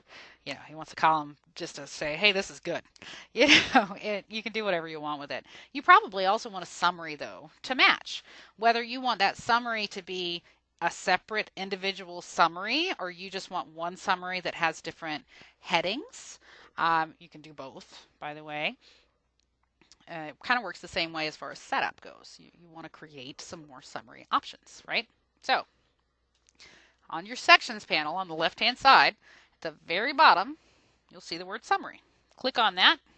And the first thing you'll see is summary review. So if I had stuff going into my summary, let's go associate something. Gosh, I don't remember where it was now. I'll just pick something. So here's my summary item, right? I've marked it repair replace. Now if I go look at summary, click here on the word summary on the left-hand sections panel, you can see all the stuff I've associated with my summary. So here's the one item that I've actually marked off repair replace in my column headers. Okay? And you can review it and you'll see the pictures here if you wanted. You can even edit. It will actually edit in the actual report. When you do this, it's really just showing you the comment. It's not living here. It's coming from that other area. But it's a good way to review. And you can filter them. If we had more than one comment, you'd be able to kind of flip between. If you have more than one summary, at least, you'd flip between the summary and the main summary, the general, whatever you're calling it. This is just your review panel, right? Not a whole lot you're going to do here. But if you'll notice, you have another tab at the top center here called Edit Summaries. When you click on Edit Summaries, if you're in this boilerplate template that we start you with, the Systems Residential or one of the others, you're probably just going to see the one tab and it'll just say Summary, right? This is just your general summary. So you'll see you have a report, you have a summary intro, you have a footer, just like all of your components have intros and footers. Your summary gets one too, and you can edit that just like you would edit your general info or your overview. It's still just an auto comment that's there on report start. You can see that from the Y. You'll still just hit edit, change your text, okay yourself out, and don't forget to save T, right? So you can change that. But what I really want to show you guys is that you can edit this. So I can change my summary and we can make it say whatever I want. Or I can add new summaries. So I added a monitor column earlier. Let's add a summary for that. So add T at the very top. That's what controls that. And now I can give it a new name. So here's my monitor. And here's my summary abbreviation. Most of the time your summary abbreviation is going to match probably your column header abbreviation. You really want to associate the same thing. It'll be less confusing, especially if you ever take on employees, stuff like that. But summary abbreviation. There's some other things you can do here. You'll notice that you can use a color for comments that go to the summary. So I'm going to use a color. I'm going to pick green, maybe. You can associate with red or any color, really. You have kind of your choice. Maybe I'll make all my comments purple, whatever it is. Check this box, choose your color, right? That's how you associate a color. What is going to happen here is that all of the comments that I am sending to this summary in the main report as well as the summary are going to be in this color. Okay? You can also do that with an icon. So let me show you an icon. We give you several. So when you click this little gray window here, it's going to take you to your file explorer. It'll take you right to the images that we provide for you.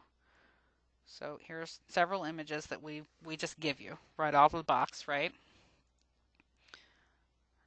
There's tons of stuff here. Let's see what else I got.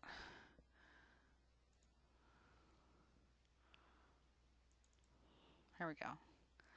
So here's lots of little images. That's under HomeGauge HTML5. So anybody that just wants to go swimming around looking at their background folders, since we're here, I'll take this opportunity. Your data folder, unless we've moved it to a C drive, you're using a Mac, something special, typically lives under Documents, HomeGauge, and then these little icons live in your folder called HTML5. We give you several. to kind of get you started. If you're interested in creating your own icons, I have a link on that handout that we gave you at the beginning that actually walks you through how to create your own icon, how to associate that with general, things like that. So we're just going to choose one of the ones that they've already given us. So maybe let's actually choose safety for whatever reason.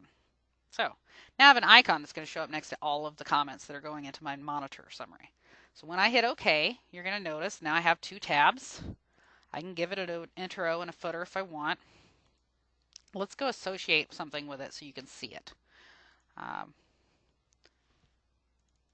So we're going to insert this and we're going to call it monitor, right? And if you'll remember, we associated monitor with a summary, but we didn't have that new one yet, so we really probably just want to go change it. So here, let's edit. We'll choose monitor, and we're going to pick a new summary. Now that I've got two, I want my monitor items to go to monitor, so I'll choose a monitor. Okay, just OK yourself out. And we can go back over that here in a little while if you want. But now I have an item that goes into monitor. So when I go look at summary, I see everything heading for summaries. I can filter that if I want, just look at stuff going into monitor. It's probably a good plan for me to actually associate it. There we go. Okay, so on a finished report, what that would look like. See, that's roof coverings, right? Let's go look. Obviously, I haven't filled anything out on this guy, but here's my comment. So that's that color I chose. So my actual wording for my comment's in a new color. And I have an icon now that stands for the monitor summary.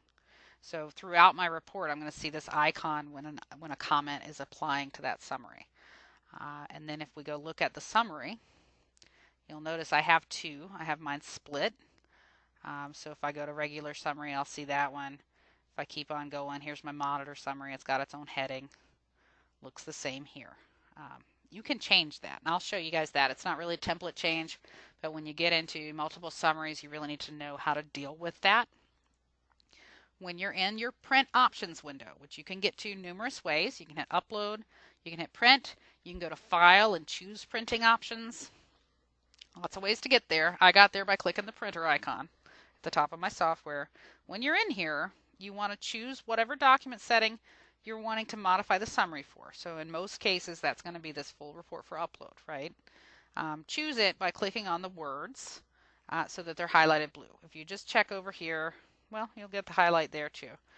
But if you're in some of our older versions, it won't necessarily highlight when you're checking. So make sure you're clicking your words to select. Choose your edit wrench. Okay, this gets you into an edit print document window. For you guys that have never done this, you're going to get a warning that tells you you're about to edit your print document settings. I have mine turned off. You can turn yours off once you get tired of it. But when you're in this window, in the bottom right corner, you have a checkbox that says Consolidate Summaries. If you check that, and you can choose whether or not you want to sort by section, most folks want to. That gives you the header. If you check that, you'll only have one summary, right? But you'll have multiple headings. So you'll still in your software have a monitor summary and a general summary and a safety summary. And you'll have all these icons associated and you've got different colors or whatever you've set up, right? But on your actual print preview, you'll have one summary. So let's look at how that looks now that I've changed it. So here's my summary. You'll notice there's only one now. And here's just the general name. And here's my monitor items. So if I had more than one, I'd see all of my monitor right here. Here's my general summary items. And I have a heading for each. So you'll notice I've got mine set up to where it's showing me all of my roofing at once. So if I had multiple roofing, I'd have monitor and then my monitor items, and then I'd have general and have my general items, but they'd all apply to roofing, and then we'd move to the next component. You can kind of modify that to do what you want. So that's editing your print document setting. Print, once you're in print options, you want to choose edit after you choose your document name, and then you can handle your summaries, consolidate, sort by section. You can choose whether or not you're going to include your pictures in the summary. You can even choose what summaries you're going to show. Some folks have an icon associated with every column header, and the only way to do that is to do it through summary. So they'll even have maybe a check icon, whatever it is, for items that are inspected, and they'll have their inspected column come up and associate with a summary they've also named inspected. You do not want to show people a summary full of items that really shouldn't be in the summary, but since that's the way you control it, if you come in here and you hit the select summaries here instead of having all summaries checked, you can choose which ones you actually want to show. So you don't have to have a printed summary for all of your items that are marked as inspected just because you want an icon next to them. But you do have to have a summary tab that assigns the icon, if that makes any sense. You guys that are more interested in doing this and maybe need a little more one-on-one, you're welcome to give us a call at the office. We will absolutely help you through it. There's also some links that I've put on that page. Anybody that needs to call us and doesn't have the number to get to our support team is 828-254-2030. So again, the number for our support team is 828-254-2030. If you give me a call, I will definitely help you with your summaries, your icons, your colors, whatever you want me to help you with.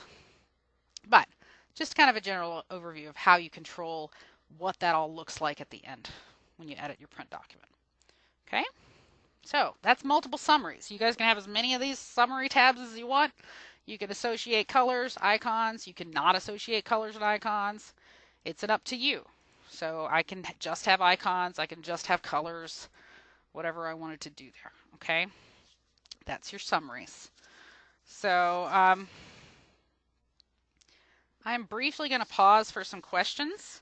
And then there are just a few other small things that I want to just go over with you guys, and then we'll have a big question and answer period here at the end where you guys can ask me whatever you want, and I will answer away. So I'm just going to pause for a few moments for any questions about multiple summaries.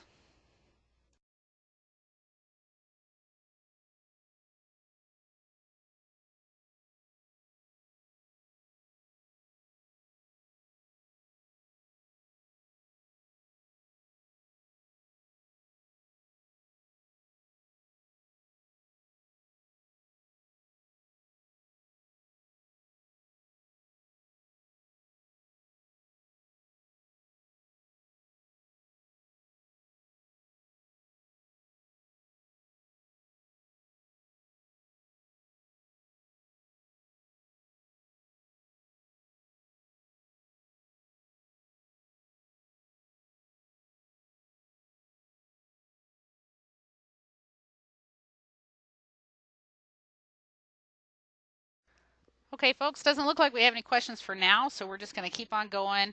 Some other things I wanted to touch on. I had somebody ask me a question recently about report fill. I want you guys to know about that. It is technically a template change, something you can do with your template just because it's associated with. So report fill is, well, let me start you with a scenario. Maybe there are certain things that you always have to mark as inspected. Or there are certain things that you always mark the same way. Maybe if you're in general info, you have it set up to list your SOP and you want to, mark your association the same every time or whatever it is. You have certain comments that you say on every single report. You have certain styles of materials. Maybe if you're in a certain housing development, all of the houses are made out of the same stuff, so all the styles of materials are totally the same every single time. And there are certain things that you're going to need to say every single time about that particular development. You can put that in a report fill so that you don't have to fill it out every time, because that is a big time drain, right? So here's how you would set up a report fill. Let me just kind of demo it for you. There is a link in that helpful links page that I provided that'll do this in depth for you a little bit more. But what you're going to do to set up a report fill. First, select a blank report template. You don't want to have any customer information. Don't fill out your invoice. That stuff is always going to change. You don't want that to be the same every time. So start with a blank report and go ahead and go through and mark off everything you know is going to be the same. So maybe there is something that you need to type into your general report info just for this development every single time.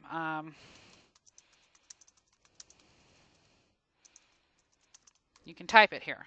Okay, it's not a template change. It's just typing per report, but it's going to totally work with your report fill. Maybe you want to go and mark off all your styles and materials. So this is always going to be the same because we're in one development and they built all the same houses. So you can go ahead and mark all of that stuff off if you want, right? Maybe there are certain paragraphs that you're going to have to say. Russell uses an example of one housing development that just had a problem with water pooling in the yards every time it rained, and he needed to say that every time he inspected a house in that development.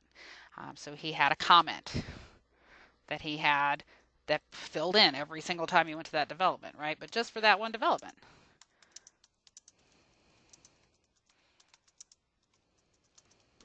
So here it is. Once you've got everything marked the way you know it's going to be on every single house in that development, so nothing that's changeable. Once you've got everything filled out that's going to be the same every time, you want to come up to your report menu at the top of your software, and you're going to choose Save Current Report Fill As. Oh, actually, I'm sorry. I said that wrong. You're going to choose Save Report Fill. I'm sorry. Save Current Report Fill is how you overwrite one that's already existing. So when you hit Save Report Fill, it's going to ask you to fill some stuff out, right? So we're going to have a nickname. So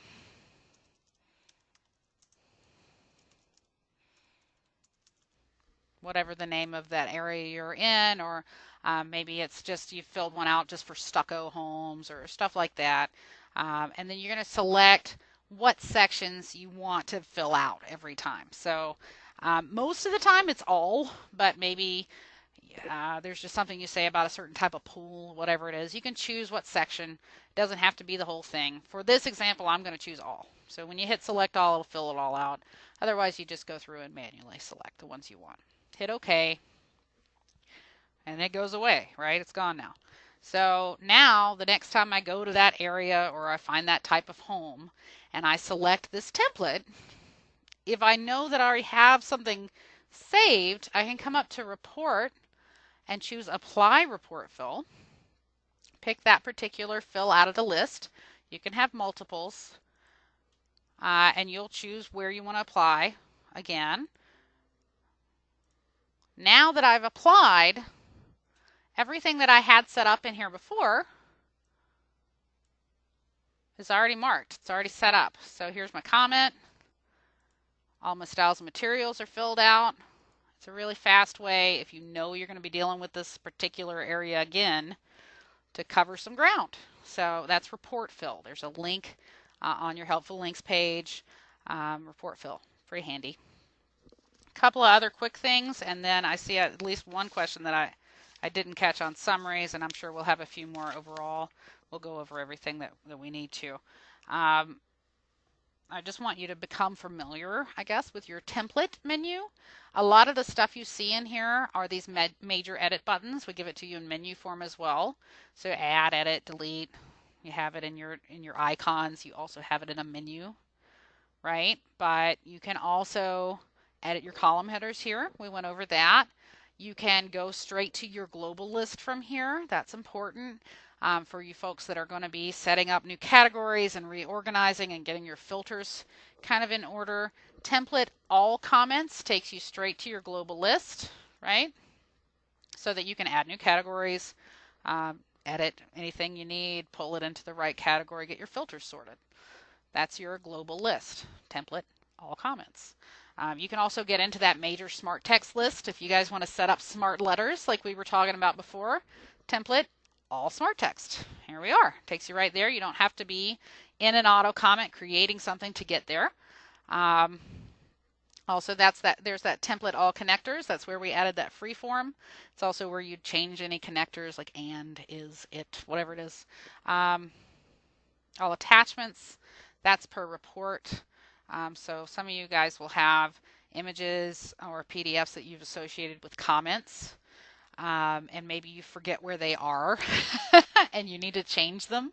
You can come to template and all attachments, and it'll tell you what's happening. So here's my We Use HomeGauge PDF. I attached it to a comment that I named comment, and here's the text for that comment. So now I can go find it and I can change it or attach it somewhere else or whatever I need to do. Here's the image, same idea. Here's one that's missing. Sometimes when you change computers, if you haven't saved your attachments somewhere in your HomeGauge data folder so that it backs up. So just to show you real quick, in your File Explorer, HomeGauge data folder lives under Documents, HomeGauge, right? If you've got a bunch of PDFs and you're going to be using multiple computers and you're trying to move things back and forth, maybe put those PDFs somewhere in here. So you can put them under attachments. That would make sense. We got references. When you do a backup, all that stuff gets backed up to the server, and then when you pull it down on a new computer, it'll come too. But if you've had this software for a long time, that wasn't necessarily always the case. Or maybe you just didn't know that and you've been attaching things, that were saved on your desktop or that were just elsewhere and you've deleted them since and your computer can't find them anymore, whatever it is. All attachments is a really good way to figure out what's going on, right? So there you go. Let's see what else we've got under template. You have some other things in here, estimate list. For those of you that provide estimates, that's that range, monetary range that you're kind of providing. You can modify that to kind of give you more ranges or be more detailed if you wanted. We've got work scope in here, things like that. It's kind of an up to you, but I've given you several links that you can kind of look at. Here's options, template options. Several options here, just generic random options. So if you'd rather use Roman numerals instead of 1, 2, 3, 4, you can. If you'd rather use letters, folks that like to exclude components, this box is normally checked. That means that it adjusts the numbering to kind of get around that excluded component. If I didn't have that checked, my components list, now that I've excluded garage, would read 1, 2, 4. Interiors would still be 4. It's up to you. Most folks like it to be renumbered. That's kind of their set up that way on start.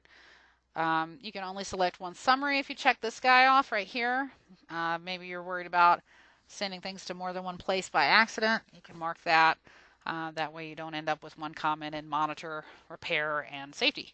But there might be a situation where you wanted that. So it's up to you whether you check that.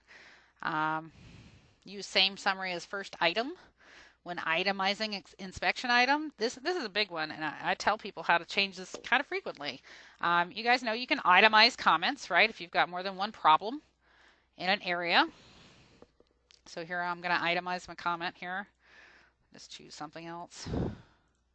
So if I'm marking this first comment as repair replace, it's feeding into my summary. But maybe my second itemized comment really doesn't have anything to do with my summary. Maybe it's just a monitor or just a generic comment that I'm making. You can manually control whether or not something goes to the summary. Down at the bottom of your comment, you've got these little check boxes, right? But if you're in template options and you uncheck this use same summary as first item, it won't automatically designate your second itemized item for a summary. You'd have to manually go choose it. Some folks really like that, so it's up to you. This is also where you turn on your work scope. For those of you that do energy reporting, it's how you turn on your spreadsheets, stuff like that. And I've got some links on those items for you on that helpful links page. We're not going to get into those right now. But template options, if you can't figure out how to do something, but you should probably be able to, it probably lives under template and options. You can also export your entire global list, your whole comment list, and import it to a whole new global list. The thing you want to remember there when you're exporting and importing into new templates, that just puts those comments in your global list. You still have to go associate all of them with your local. So consider whether or not that is more helpful than using your copy T, paste T, and building from there, since that brings the local list too. That's an up to you, but that does give you kind of some options. One or two other things that I just kind of want to briefly mention. Some of you that are following along might be getting an error right now that says, hey, you can't modify your template because it's old. We can't let you. You can go to File, Save Template As if you want to modify this one. I want you guys to know what that means. It comes up a lot. Basically, what it's saying is you have started a report since this report that you're on right now. And on that newer report, you have made template changes. So if I let you change the template on this older report, you're going to lose all those other changes. So I can't let you do that. No. So the file save template as, if you'll remember, we did that at the first of this webinar, doesn't let you modify your current template. It lets you save a copy with a whole new name. That's for situations where you really need to change something on this one specific report. And you really don't want it doesn't matter if it's changed going forward, it's this report, right? You can use that file save template as if that comes up. I would name it something that's obvious, because it will come up from time to time. Maybe call it old template so you're not tempted to go back to it. You really don't want to lose changes by kind of diverting to an older template. So that's just a workaround, really, for that situation. There's a link on that page that I handed out that kind of goes into better detail on that error. But I want you guys to be aware, if you're following along, that that's what's happening. If you're getting that, you're in a report that has already been kind of surpassed and changed after the fact. So you just need to either start a new report or finish actually doing this inspection report and then make your template changes on the newest version, whatever it is. That's that error. I also want to kind of talk to you guys a little bit, since we're talking about customizing a template, about what happens when you really mess a template up. Some of you will be kind of clicking around and playing around, and maybe you'll just delete a whole component. And maybe you haven't been hitting Save T every time.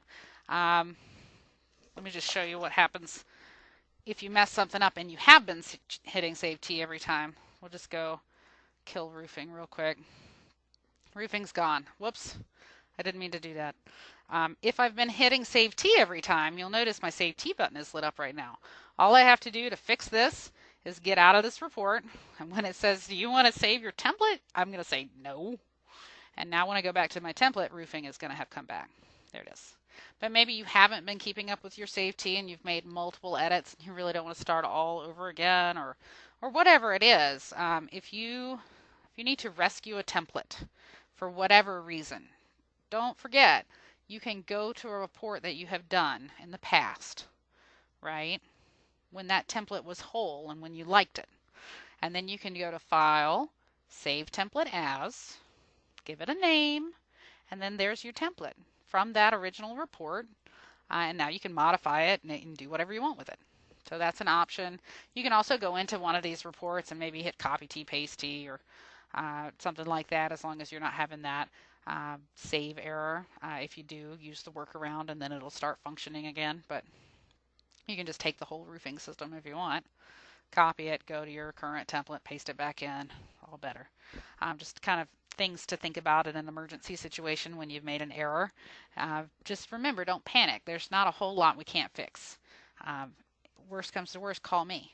I'll help you, or one of my coworkers will. But there you have it. I'm going to pause briefly and we're going to collect some questions. For the recording portion of things, I'm going to go ahead and say that this is the end of our Customizing Your Template webinar, but I'm going to hang out with you guys for a while and answer any questions that come up, and we'll stick together until we get through all of that, okay? So I'm going to give it just a few minutes to let everybody put their questions in, and then we'll start doing some question and answer.